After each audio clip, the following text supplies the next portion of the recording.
Come on, give me a little sugar. Really, just a little sugar. That's all we really need. We're only supposed to have between 22 and 24 grams of sugar a day, and if you don't measure your food in grams, take that number and divide it by 4. That gives you the teaspoons of sugar you should have a day. So that's around 6 teaspoons of sugar a day. Well, if you're putting 3 teaspoons of sugar in your tea or your coffee in the morning, you're only allowed 3 more for the rest of the day. So cut back on the amount of sugar you're using. Say if you're using honey, it's still a sweetener. Your body likes it, but you also have to be careful about how much you put in it. The serving size of honey is about a tablespoon, and that's at 16 grams of sugar. Well, that's still a lot, so you want to cut back on the amount that you use. Really, you don't need a lot of sweetener to make something sweet. Your body will get used to the little bit amount that you start using. Now this maple syrup, oh, we like maple syrup on our waffles or our pancakes, but a serving size, funny thing is a 1/4 cup. There's 50 grams of sugar in a 1/4 cup of maple syrup. I would suggest not using that much.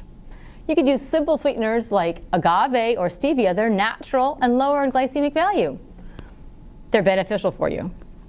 Then if you think about it seriously, there are certain things you don't need to put sugar on. Number 1, fruit has its natural sweetener, which is fructose. There are a lot of different things that are valuable about the fruits. Number 1, they're sweet. They have fiber. The juices are good for you. So if you're thinking about having something sweet, use something like fruit instead. Now, you may not think that vegetables are very sweet, but carrots themselves are high in sugar. The nice thing about carrots is it gives you something to chomp on for a while. Now think about it. This is a baby carrot. 8 of these are about 1 teaspoon of sugar. Not bad. Now let's put some things into perspective.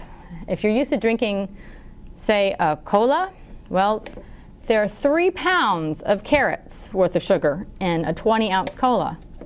And if you're into king-size Snickers bars, there are 15 carrots in a king-size Snicker bar, if you think about the sugar value there.